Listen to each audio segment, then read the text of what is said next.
Oh. Good afternoon, everyone. This is Gwenda, Prophet of Truth, with you this afternoon, and I am delighted to be with Gigi Foster. I was going to call her by the other name of one of her co-authors of the fantastic book because I was practicing it. Gigi is a professor with the School of Economics at the University of New South Wales. Gigi is one of our esteemed professors that can talk to us about disasters, the economics of disasters, the history of disasters, and in particular, what we might call, or we might not call, a disaster of the COVID-19 that we've been seeing since 2020. Gigi may even have been seeing some of this lead up in 2019. So we're about to find out, and I've got some really hot questions for Gigi this afternoon to help us. The book that she is co-author with is The Great COVID Panic, and she shares the authoring of this book with a couple of other people. Paul Freitas is also a professor of wellbeing economics. That's a really interesting title. And Michael Baker has a BA in economics from the University of Western Australia. So I'm delighted to have Gigi with me this afternoon, and I would really, really encourage you to get yourself a copy of this book to hear the truth of science. So no further ado, welcome, Gigi. Thank you for taking the time out to have a chat with us this afternoon and to share your wisdom, your knowledge, and your expertise in all of this debacle, shall I call it? It's my great pleasure, Gwenda. Thank you for the invitation. I'm here actually at the campus of the University of Western Australia, where Michael got his bachelor's degree, and I'm here for a conference and very much enjoying my stay in your great state. And been doing several of these engagement events. We met in the park a few days ago, which was a great pleasure. So I'm very happy to be here talking with your audience. Thank you. Would like to share with our audience a few things out of this book, because truly this book is amazing. The Great COVID Panic, what happened, why, and what to do next. We were talking, Gigi, about how humanity are going to go forward from this, but even right at this minute, it's as if we're in mud. There doesn't seem to be a road out at this time. And a lot of people are still very stuck behind the word science. We've seen that here in WA used to put, as you know, borders in place so people couldn't get in or out. People in Victoria have seen the word science used to keep them locked down for a very long period of time. But what's the truth in any of that? So I've got a few chapters, Gigi, from the book. And the first one is hubris, the need to talk up disasters. So it's an awesome, awesome title. Why would we want to talk up disasters? Well, why indeed? It depends on what we are going for. What is the goal of our actions, the goal of our statements? In science, certainly in the science of economics, classically, what we are going for is to maximize total human thriving, total human well-being or welfare, surplus, something like that, happiness. And yet that does not seem to be the thing that is the goal of many politicians. And certainly during the COVID period, our point in that chapter, and for much of the book indeed, is to try to illustrate for the reader that there was a difference between what they might assume is the goal of their governance, the governance system in a democratic country, and what actually is being pursued as the goal. And the need to talk up disasters is a political need. It is a thing that plies and plays to the whims of the population. So indeed, in March 2020, as you will remember, many people around the world, including in Western Australia and throughout the rest of the country, were petrified by this new virus. And there was a huge amount of political pressure to be seen to do something about that fear, to be seen to be the savior of the people if you were in a politically powerful position.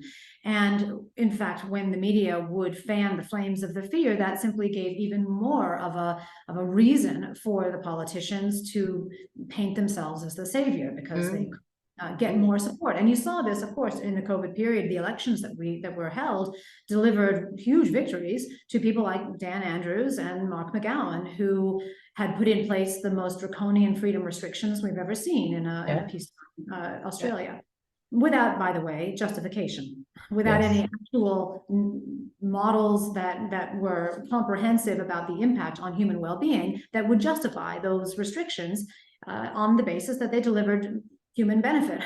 And so that was really, it was a political need, and it was something that was satisfied in the COVID period through the copying of the lockdown strategy that started in China and was then propagated around the world as a possible remedy to this fear, to say, oh, well, if we simply lock down whole healthy populations, that will be a suitable sacrifice to the god of COVID in some sense, right? It really became a religious exercise, and one that people were screaming out for, and they screamed out for more of it as the COVID period progressed. So I think that the talking up certainly benefited the media, as they say, if it bleeds, it leads, and it benefited the politicians and the bureaucrats who rose in stature and prominence and power, and basically potential to do other things, as they continue to remind people of how fearful they should be of COVID. So that was one of the tragedies of this period, and it was not commensurate with actually taking care of the health or the well-being of their population. So it was a great betrayal. The word science was relied on heavily, so the lockdown was all science-based, science evidence, but when both Andrews and McGowan have been asked repeatedly to provide that science, provide that evidence, it's fallen on deaf ears, to the point that last week McGowan has actually stated that he simply will not be providing anything to anyone. So that could lead us down a whole different conversation, but we'll come back to the fact that they see it as a necessity. And your point about the elections, we saw outcomes in elections that have never been seen before in Australia. So it begs the question about the election process. The need to talk up disasters, as you say, with governments needing to do that. One of the main questions that I've heard people discuss around coffee, about beer, a number of times is, this doesn't make any sense, because if it's the government's idea of saving everyone, they are actually losing imports, they're losing exports, they're losing tax, they're losing money that's going to go into the economy. So people are saying, how can this be something that is beneficial in the big picture and beneficial to the government, who rely on tax? They rely on taxes from the people. So how does it fit in, Gigi? So this is a good question. And I mean, it really does betray a continuing naivete in some sense about what has happened. I mean, this has been a mass scale betrayal of the peoples of the West by their leadership. That's what's happened here.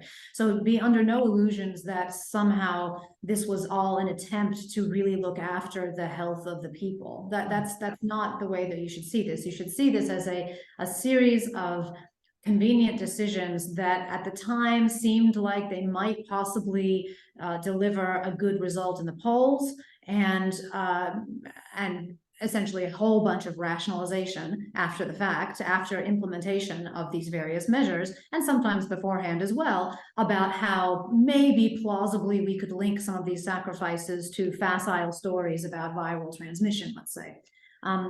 So there was really not the kind of process that underpins what you were just assuming that somebody would think. Oh, if they want to make a stronger Australia, why would they do this? Well, they don't. They're not interested in long-term strength of the country, right? If they were, we would see a very, very different suite of policies, as we did, by the way, in some overseas countries, including Sweden, right? Sweden is obviously the canonical example, but it's not the only example of a country that managed to avoid most of the horrific restrictions that we saw here in Australia. And that was just a case of sort of lucky patriotism, being in the right place at the right time.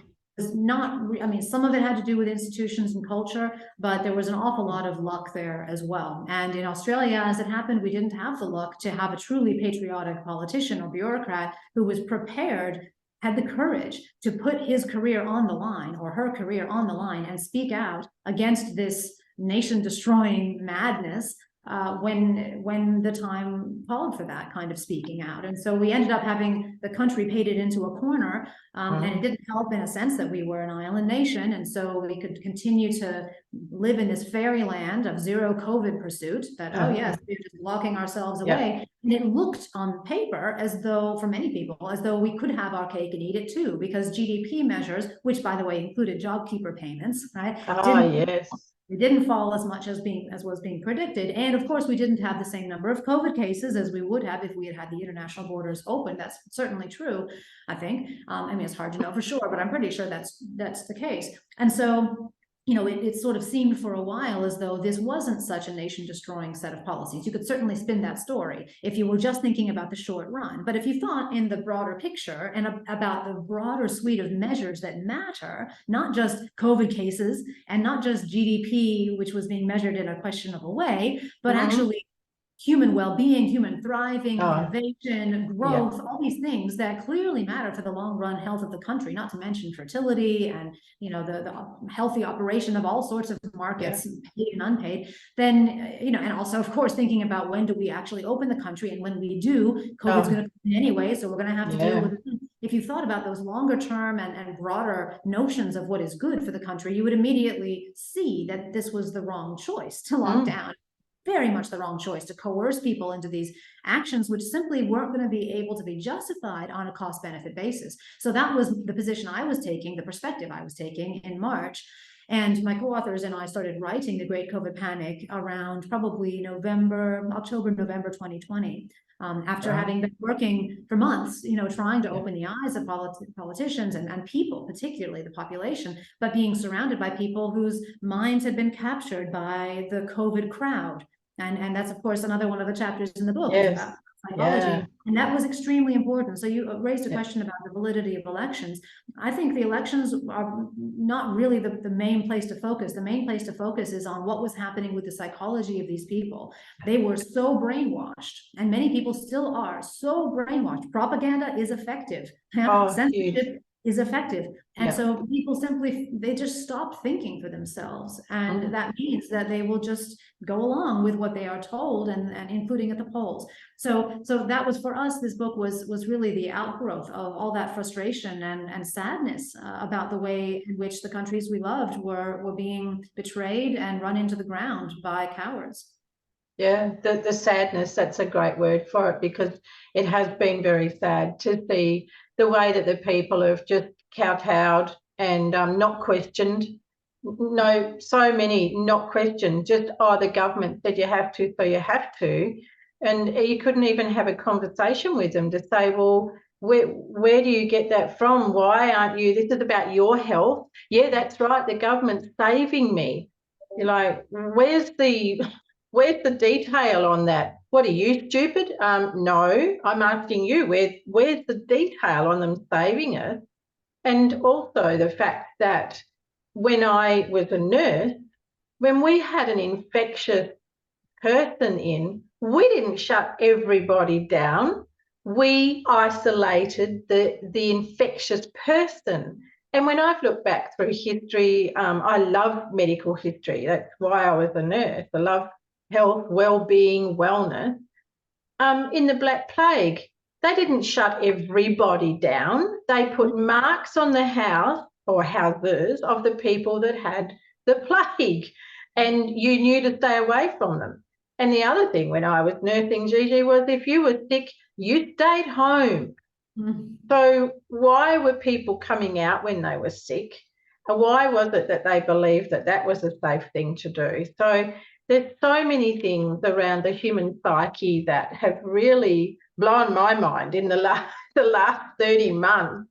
Really, wow. But someone was telling me about the, I think it's the Stanford experiment, where they made up a prison underneath a university to study the psychology of humans and see whether it was the fact of being locked up that actually changed the psychology, or was it the treatment, or was there actually something wrong with them psychologically?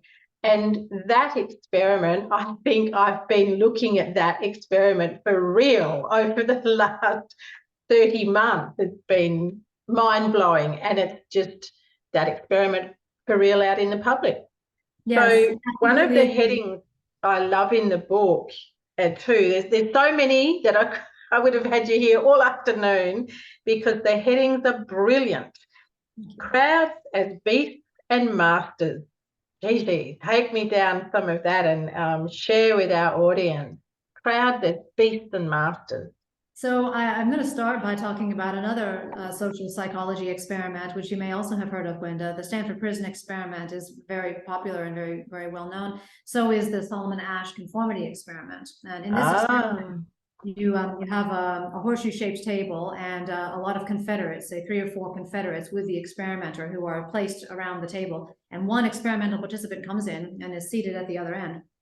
And there's a screen that shows a long line and a short line, and in order, each person along the horseshoe-shaped table is asked which line is longer. And every Confederate says that the shorter line is longer. Yeah, all the way up to the final, the person who is the actual participant. And then, of course, the outcome being measured is, what does the participant say? Does he deny the evidence of his own eyes and go along with the crowd, or does he state the truth? In the vast majority of cases, he goes along with the crowd, right? That's basically the takeaway. There's a huge amount of conformity that happens there. And there's no compensation for getting it right or wrong, I think. I mean, you can check up, I haven't read the experiment for a while, but the basic point is that conformity is extremely important to people. And so for me, I've seen the last couple of years as evidence of that on a grand scale in the real world, a field experiment on conformity and compliance, particularly in Australia. It's really taught me about the compliance mentality of Australians that's deep in their psyche, deep in their national character. Much more deep than, I think, the Paul Hogan larrikin sort of, or even the she'll be right kind of attitude. The compliance is what you go to in stress. When you are feeling uncertain and in crisis, you look to the masters, you look to the authority figures to tell you what to do. And those who don't look to the authority figures are cast aside, dehumanized, denigrated, bullied, suppressed, or otherwise silenced. And so that has been very striking. Now, what is a crowd? The crowd aspect of this period really is the main thing that surprised me. I did not pick it. I did not predict it, despite the fact that I've been studying power and social psychology as a behavioral economist and many other sorts of, I suppose, social scientific cousins of economics for many years, more than 15 years I've been in this area. My mother was a psychologist and, very interested in these things. But I had not lived through a crowd dynamic myself. I hadn't seen it up front. I'd of course been a student of history, so I've read the history books about what happened in the Prohibition period in the 1930s in Nazi Germany, during the Dreyfus Affair, during the witch hunts in my own country.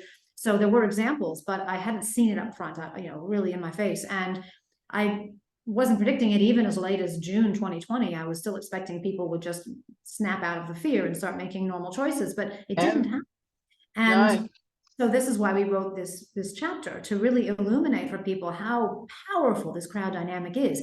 It is a beast and a master, because at the one level, it's a beast. It can create this amazing amount of pressure on individuals, just like a beast coming to eat you. You say, okay, if you join the beast, you won't be eaten, but if you don't join it, then watch out, you're going to be destroyed, right? You're going to be, your character is going to be assassinated. Your family is not going to want to talk to you anymore. You'll be cast out of your profession. You'll lose your livelihood, all these things. And essentially just like a pointing the bone kind of situation almost, right? Social stigmatization. And so that beast quality, that fearsome quality, was definitely there with the crowd, and we all felt it in the resistance. We felt that kind of pressure. But at the same time, it's a master of those who are inside the crowd, because they no longer have their minds themselves. Their minds have been captured, have been hijacked by the logic of the crowd. Whatever the crowd says is the truth or is the right way, that is what they will parrot. That is how their minds will be used. They will be used to rationalize that statement of the crowd. So you become a tool. You become a bot essentially within this crowd to further the life of the crowd and further the truth of the crowd, supposedly. I mean, I know your podcast is called Truth Prophet.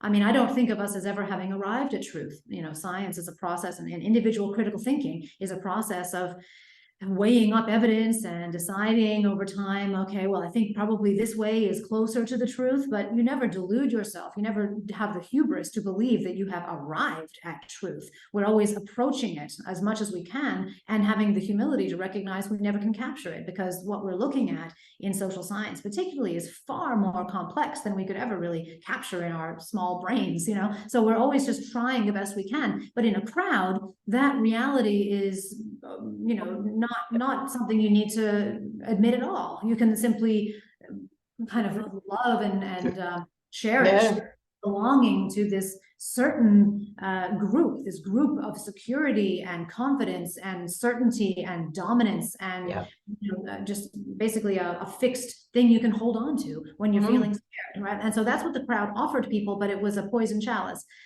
Once you offer yourself, you are captured. Your mind essentially gets captured, and that's why during this period, when you try to talk to people using facts about stuff, you can't get anywhere. It's like you're throwing spaghetti against Teflon, as I like to say, because that they're not actually using their brains anymore. No, it's like they handed them over. It's just amazing. And you know, the word truth, it can be subjective, it can be an opinion, most definitely. But at the end of the day, what I say, that truth will be seen, meaning that the lies about the science, the lies about the things that have been portrayed will be exposed for truth of what was really behind it. So when I use that word, but of truth, I'm meaning from a factual perspective. But what I've seen in this last 30 months is truth being manipulated to do exactly what you're talking about, to create that crowd and the beast. And again, I'm back to the human psyche of, I'm fascinated like you, and I'm coming the medical side of things, and I've always found humans fascinating and the human body fascinating. But the brain element, well, I don't know where that goes now with fascinating, and it's blowing it out of the water.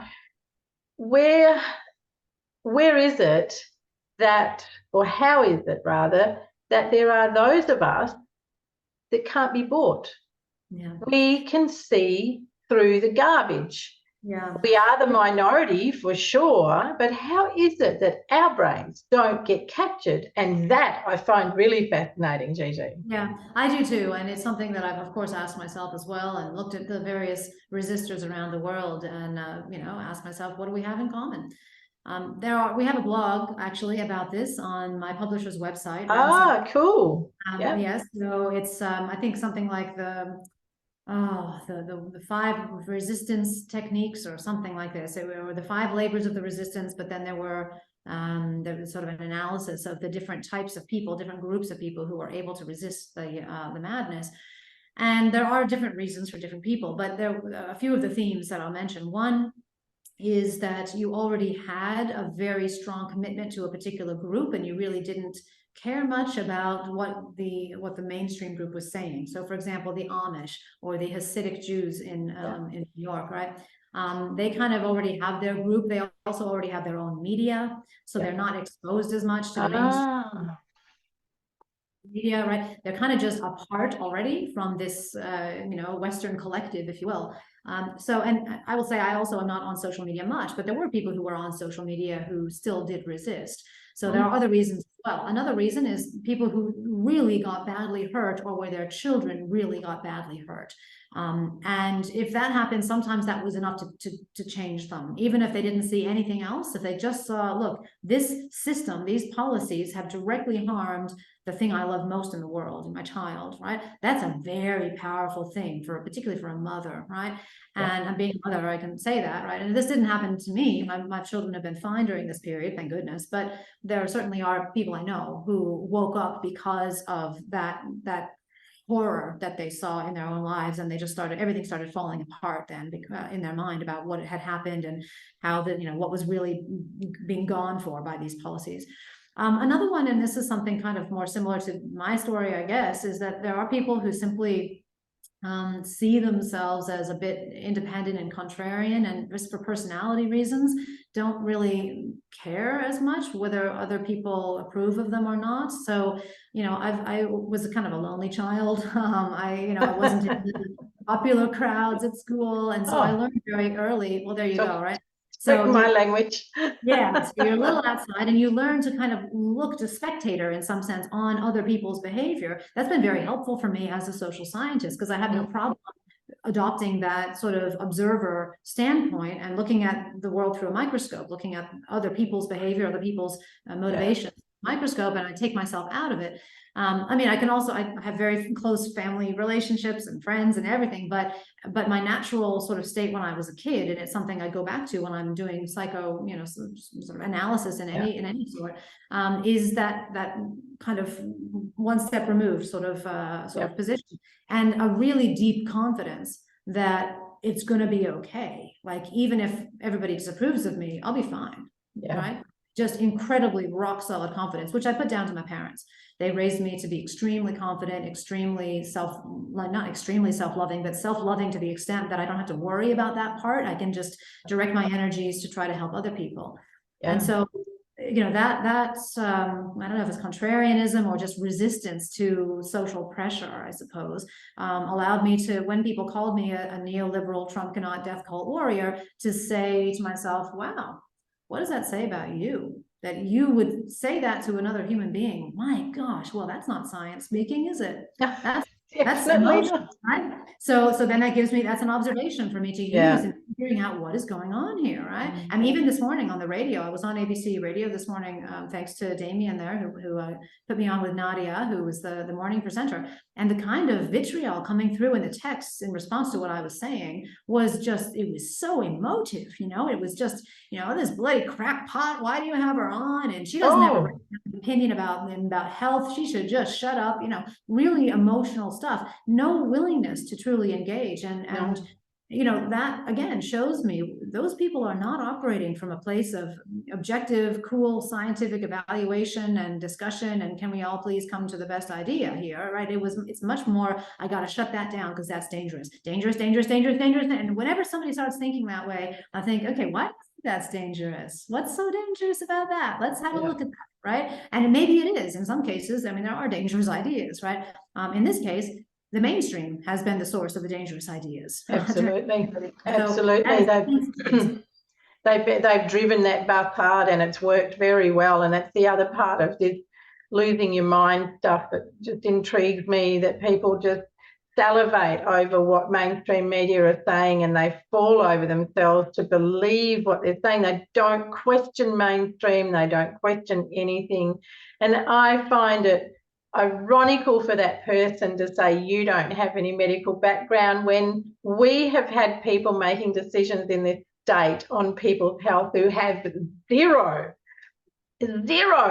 practice, skills, study in anything remotely health. So for that person to say that to you, oh boy, it makes them look really like the monkey in the circus, I reckon. Because where they get that from, they need to go and really have a look at who their master has been through this time, a totally non-medical person. And even the chief health officer here, we have found out that he's really not the medical officer that people might believe him to be either. And then we have health ministers that have that title, and yet they would not know a hair's breadth about health. So it amazes me when people come out of the woodwork like that, Gigi. And yes, you're talking my language. I've always been on the fringe throughout my life. I think I arrived with golden gloves that said resistant all over them when I landed in the world. And I've certainly punched my way through life resisting things that just in my heart, never mind my head, but in my heart, I'm like, oh, there's something not right about that. This isn't the way to go. Yeah. And then I think this is an area that has been hammered a little bit by the people on the opposite to those that have lost their brains, the ones still retaining them. But history, there's been a lot of reference here, and Mark McGowan has had his name changed to line up with a particular dictator. And funny, it works well with his name. But when you look at the historical case studies, as you have in the book, you and the gentleman have in the book, and the World War I and Prohibition, it's like we're seeing that all over again. It's just got a different face, but the agenda and the responses are the same. Yes, this shows you, and this is another thing we're writing a blog about right now for Brownstone Institute. It shows you that the going mad in crowds dynamic is something quite normal to humanity. It is not what I would call a psychosis. This is something we spoke about the other night, I think, when if you were there, the Perth People's Forum, is that, Matthias Desmet calls it mass formation psychosis, labeling it with implicitly a kind of dysfunctional kind of moniker. And it's I think much more sort of accurate to say that this is simply the formation of a crowd, and it's something that most people joined. And so if you're going to call it a psychosis, then, well, most people are psychotic, which I don't think we really want to use that word then, right? What does that word even mean then, right? So in some sense, it's just in the right conditions, and conditions of fear, conditions of vulnerability, where there's propaganda, then the crowds can emerge. They can take shape. And this happened, as you say, around alcohol. And it happened, and in the case of prohibition with alcohol, that lasted a long time, where essentially people just, and this is the feature of crowds, they just lose track of anything that isn't the thing about which they're obsessing. That's what the crowd is. It's an obsessive psychology. It's a sort of everything must be done to address this one obsession, and everything else that usually matters in normal times gets swept aside or discounted. And that's, of course, how the destruction happens, right? Because you forget about all of the other things, all the other consequences of the actions you're taking to supposedly deal with the obsession. And those actions can be extremely destructive. We saw that in the case of prohibition, because, there was just so much of a consequence to trying to stamp out the use of alcohol in so many different ways. And you had all these underground scenarios and things that were not regulated, people being, taken advantage of, and people being poisoned by bad moonshine. And, and all for what? Again, where was the cost benefit analysis? All that was happening was a bunch of, puritanical people saying, well, alcohol is bad, and, it's the cause of our social problems A, B, C, D, E, with no proof. Anecdotes occasionally, but that's sort of similar to the lockdown ideology. In fact, before 2020, the whole notion of locking down whole healthy populations, as you said, was simply not even considered. It doesn't even get used for Ebola, in a modern context. Of the Black Death, but in Ebola, you may sometimes quarantine people who are suspected of being exposed, but A, you don't do it for very long, and B, you certainly don't do it for people who are healthy. And yet this somehow became the thing to do with no evidence. So again, it was a very similar dynamic, and we saw, of course, the same thing in the 1930s in Germany. And if you recall that period, again, the German people were quite vulnerable at the time. They were being exploited by propaganda about trying to build up their country, which had been really gutted by what had happened after the First World War. And they were looking for positive stories about their nation and themselves. And that was what the regime was providing. And that made them manipulable. And they became both the beast and the slave.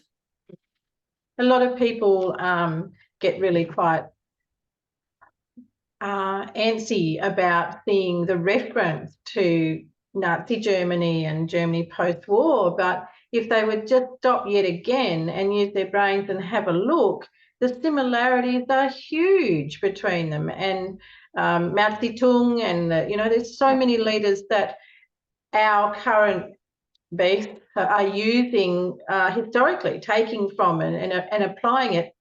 And what I want to say to you is it leaves me little room with the masses of humanity to believe in them because we've learnt nothing. The psyche, the human psyche, the behaviour, the reactions from the masses is the same again and again and again. And even getting the minority, those of us that are in the minority, to expand those numbers is difficult. Yeah. I haven't seen us growing, as you referenced, the worst thing for a parent, a mother in particular, if you subject your child to some sort of treatment and it goes very wrong, that's the worst thing that can happen. But did you know, Gigi, there are a whole lot of parents in WA that their children have had severe adverse reactions to these injections, and yet the parents have gone back for more. They haven't gone the other way and said, oh my gosh, look what you've done to my child. They've actually stayed in that mass mentality. Well, but think about again the incentives there. So you're right that some mothers will not. Some mothers will, but some mothers or parents, carers, will not. And the reason is, imagine the psychological shock of facing the fact that you have been complicit in hurting your child.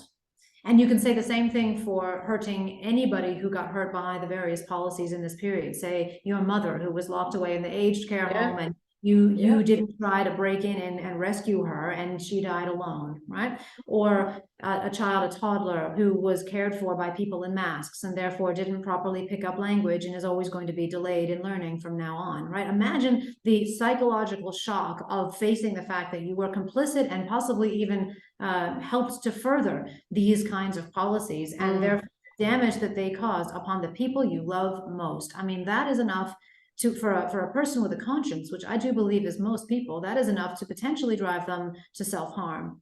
So what I'm worried about, really, honestly, Gwenda, in the aftermath of all of this, is that we are going to have a huge need for mental health support, and it's not going to be just amongst the resistance. It's going to be amongst mainly, in fact, because most of us, we've dealt with that. We've had our pain. We're coping with it. We're supporting each other. We're recognizing it. We're working through it.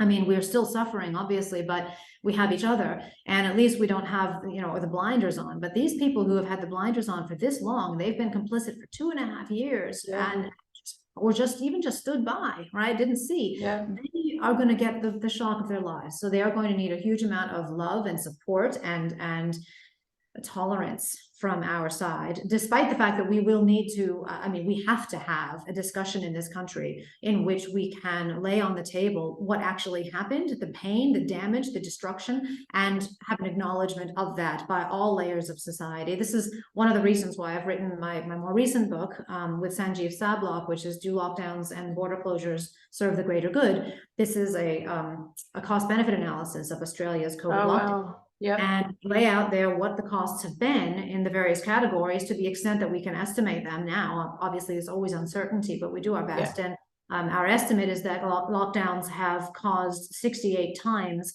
the cost that they possibly could have saved us. So they're 68 times more costly than the benefits they could possibly have delivered, where the currency is not dollars, it's human well-being.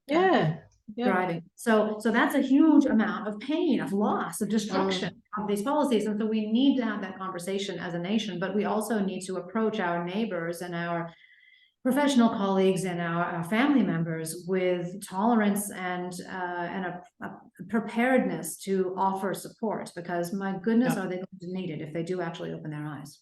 If and when, or even if they don't. I know that as a nurse, when I started nursing, we had to take an oath, and we were instructed that the oath we took was for our lifetime. It wasn't just for while we were nursing, and I have continued to live by that oath. So that means for me that when people start falling on the street in front of me, or, in the supermarket, I have to attend to them.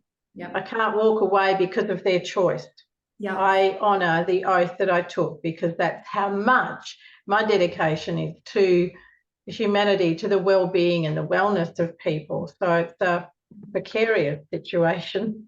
No, but good for you, because then you have something to live for, and you have your principles in place, and you can demonstrate by example what it is to be a loving human being, and that's what our life should be about. It should be filled with love and joy and support for each other and happiness, and doing the best we can, and working together for a better life for ourselves and kids.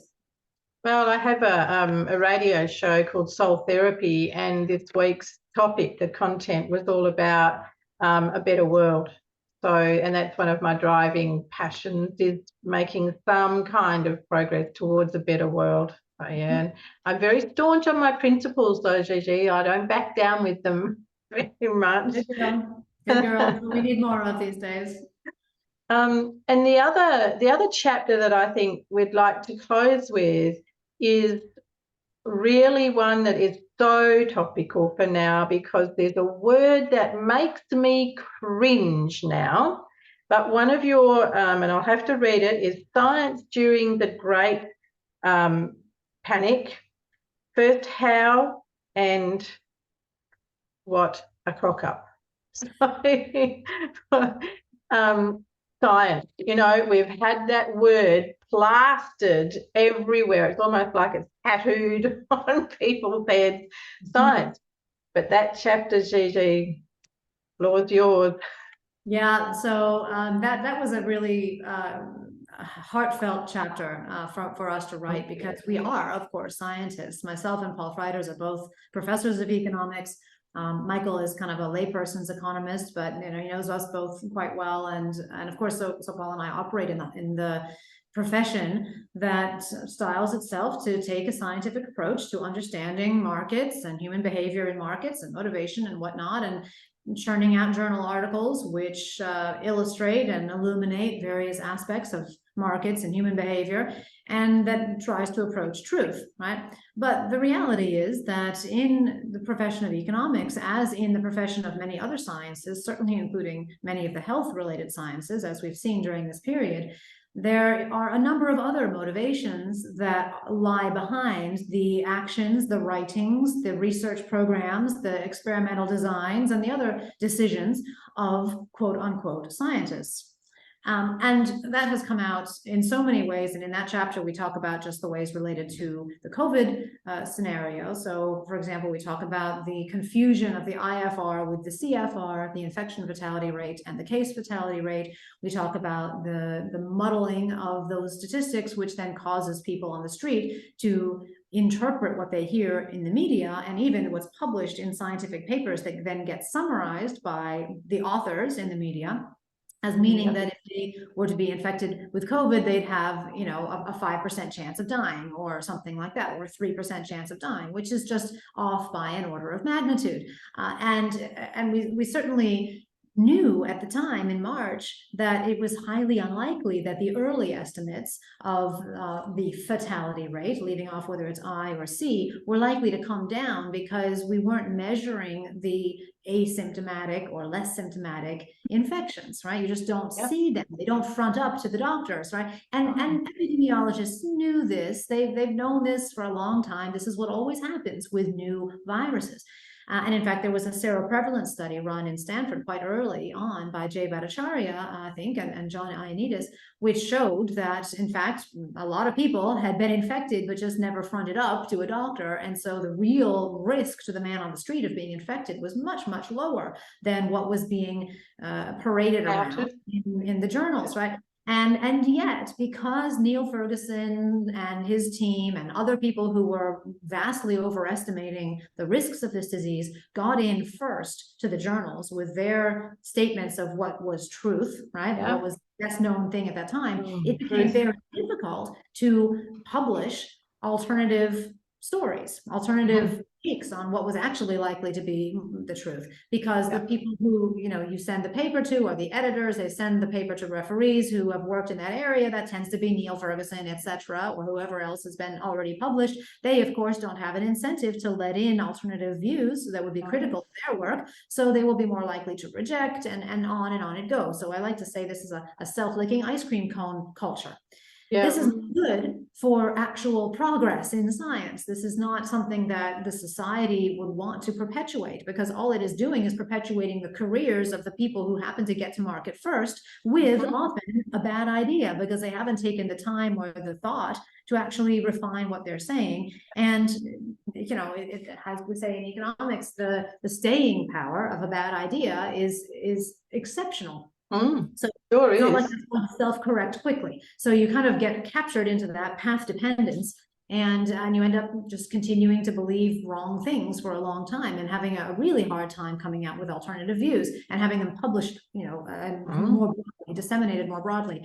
And so this happened, and it was accentuated by the media coverage of only certain kinds of messages, which of course were the ones that were politically convenient as well. And that then, you know, soon once the corporations started to become involved with making the PPE and producing the vaccines and making the various supports for the bloated COVID bureaucracy, they wanted to continue to keep the panic going as well. So you had all these incentives of money and power and prestige pushing in the direction of keeping this scary narrative going. And became very difficult for an individual person to resist that. Propaganda was coming from all sides, all reinforcing each other. So that's why, you know, many of us, I'm sure you had this experience as well. We had a couple of months of sort of sanity checking, looking for other people. Are you looking at the same data I am? Why are we doing this? What is this? What am I missing? Am I seeing? Do I not see something? You know, how am I wrong here? And over time, you know, a couple of months, you start realizing, okay, I am not the one who's going crazy here. The world is going crazy, including the scientists. And we had in economics one of the worst betrayals, again, one of the failures to simply, you know, front up, to do our jobs, to notice costs, to call out that there were going to be trade-offs. There were going to be costs of our actions of locking down. It was simply not a case of being able to stop the economy and then restart it whenever we wanted with impunity. No, we were destroying livelihoods. We were depressing people's mental health. We were disrupting children's human capital acquisition. You know, we were doing so many things which we knew were going to have huge costs, but as a profession, we did not stand against it. So I have another paper with Paul Freiters, which calls this out and actually names individual economists in Australia who failed to call things out properly and actually who furthered the madness. Yeah, it's an IZA working paper. It's called Hiding the Elephant, the Tragedy of COVID-19 Policy and its Economist Apologists. We're hoping it'll get into a journal pretty soon. We're on the final stretch to get it into one of our Australian economics journals, but that's been a real roller coaster with that paper, because as you can imagine, you know, the referees and the editors have been a bit jumpy about it. But it is something we've written because we want to start that conversation within economics and call out the bullying and the ad hominem attacks as being inappropriate, unprofessional, and having crowded out real discussion about the costs and benefits of the policies, which could have actually saved Australia a great amount of damage. Hugely. And I think that is the same thing that should apply to the medical profession.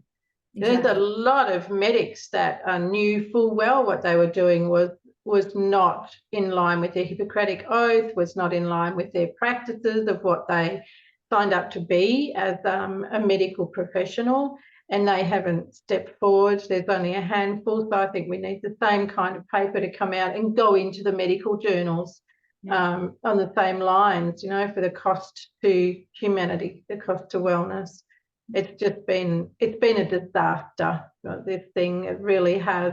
I suppose from a government point of view, and especially the World Health Organization, it's been a great success. Yes, indeed. There are many people during this period who will simply spirit away with their winnings, and they'll never be seen from again, and they will not face justice. This is simply true. But I still hold out hope that we will have some accountability, some measure of a punishment for those who were in the hottest seats during the COVID era, the ones in real leadership positions who decided they were the ones who, you know, gave the thumbs up or the thumbs down to lockdowns, mandatory masking, school closures, all that. And I hope that history will deliver some justice to them. I do think that in the history books, in another 20 to 30 years, this period will go down as the worst policymaking disaster of peacetime Australia and really peacetime Western policymaking. Definitely going to go in the book, history books, and not in a positive way in any way, shape, or form. And on the front of your beautiful cover here, what to do next, Gigi. So we are already hearing whispers here in Perth about lockdown for Christmas, masks for Christmas. You know, what to do next. So this thing doesn't really look like it's run its full course. They still seem to have some little tricks up their sleeve. What do you think about what to do next, Gigi? Well, I think that in periods of crisis, one of the things that works for people is to reach towards their communities, to self-insure within community groups, within professional groups, within families, extended families, to bind together and to remember that we, the people, are where the power lies. People who are in positions of quote unquote power only have that power because we give them that power. Yeah. And if the people resist whatever the political direction is, then that political direction will be abandoned. That is what will happen. And you saw the evidence of that during the COVID period. It was the populations in Australia and many other regions of the West that pushed the politicians, not the other way around. It was the populations that were scared and demanded protection, demanded that somebody save them from this fearsome pestilence, right? So if we, the people, decide that we have absolutely had enough, if we, as the Australian saying goes, spit the dummy, and we say we will not have that lockdown mask story happening here again, and we are a strong community, and we are not going to pay your fines, and we are not going to accept this, we're going to continue to go to work. At the end of the day, if enough people do that, the politicians have no legs to stand on. They will be they will vilified, they'll be voted out, they won't be able to run that line. So I think what's happening now is there's some testing of the waters on this new, how much can we press the, the bivalent vaccine story, or the new variant, very scary, must lock down story, or, whatever it is. And what will the reception be like? And, I thought it was very telling the other day that seeing the news report about the people's reactions to having been vaccinated or not vaccinated, right? That people who have taken the injections, there's a reasonable proportion of them now regret it, whereas people who had not taken the injections, none of them regret it. And that was published in mainstream media, right? That was published in mainstream media. So that bellwether, that was a news .au, right? That'll be a bellwether for politicians around this country about how much they can push the mRNA, particularly, solution, quote unquote, to the COVID story. So now I think they're looking at lockdowns. They're kind of easing off with the vax stuff a little bit, and thinking about other mechanisms that are kind of in their bag of tricks as a way to seem like they're still saving people from COVID. Oh, yes. But it's a last. I mean, I thought for a while, are these the death throes? Oh, is this the death throw of the narrative? When is the death throw going to come? Can we please get to the death throes, right? And maybe we're not quite there yet. We have a little bit of time to run. But I tell you what, in Europe, COVID is over, and in many other places in the U.S., COVID is over. And not every place, but there are regions in the U.S. where you just don't hear about it, don't see it, don't think about it, right? People are doing their regular stuff. They've snapped out of it basically, and people will move to those regions over time. The more we stay in a benighted, miserable, fearful state, the fewer people we're going to have, because young people don't want to be living like that. We want to live happy, joyful, free lives where we can try stuff out and see what happens, rather than lives in which we have to take orders from an authority figure and we're miserable and stressed and unhealthy, right? And we die sooner, having had a worse life. Who wants that? So at the end of the day, that's one of the big positives of this time, I think, is that there have been examples already of places that have escaped and that are doing just fine. And the media will eventually discover that, disseminate that to people, and that will start causing people to question the validity of the various policies that are being recommended yet again. And hopefully they will resist. So these kinds of popular podcasts and trying to reach people with these messages are so valuable, because everybody who listens and then maybe has one conversation with a friend, that's propagating the message that much more. It's starting to spread that these are policies that just are not on, that we will not accept. This is not okay, and we will demand different leadership if the leadership continues to press in this direction. if it really was the way that they have portrayed it, and their narrative, and the way that the media have been massive propagandists with this, then they would surely be happy to show their science-based evidence and their health science evidence and their economic science, wouldn't they? But instead, it's met with resistance. So why, if everything you're doing is above board and this really is serious, then why not provide that evidence? You know, Exactly. it begs the question, doesn't it? I totally agree. And I mean, that's what, if you actually do a serious cost benefit analysis of these sorts of policies, I mean, again, mine was of lockdowns, and there have been other studies around the world looking at lockdowns and what they call non-pharmaceutical interventions. None of them comes up with a conclusion that this was a good idea, right? You just, because you can't do it. You'd have to make completely ridiculous assumptions to justify, and it would be found out immediately and shut down by anybody who knows how to do a cost benefit analysis. So the reality is that's not possible to do. In fact, there were countries early on in this whole era, I think the UK and the Netherlands are the ones that I know of, where some economists beavering away in the back room did do a cost benefit analysis of lockdowns, found that they wouldn't be a good idea, and then their analysis was buried until such time as the Freedom of Information Act request uncovered it reasonably recently, right? Wow. So that kind of, that shows you, it's not that they have the analysis and they're just too proud to show you, or it would be beneath them to show you. No, they don't have the analysis that supports these policies, and so they're trying to bluff their way through. And I can tell you the same thing is likely to be true in terms of the health science behind the vaccine mandates, and the masks, and the various other, the social distancing requirements for, blanket social distancing, which is not to say that there isn't anything you can do to fight COVID. You can keep yourself healthy. You can, have some exercise, eat well, sleep well, have good conversations with people you love, have a contributing, job where you feel you have meaning in your life. I mean, there's so many things to keep you healthy. And indeed to fight disease, washing your hands is probably a good idea, right? I mean, there's could be simple things. I love simple and practical, and you're singing. You're in my territory now. You're singing all my wonderful things, and it is easy. Many years ago, Gigi, if there was a pharmaceutical product that came out, they had such a small number that they would run by if there were adverse reactions or death, and that product was ceased.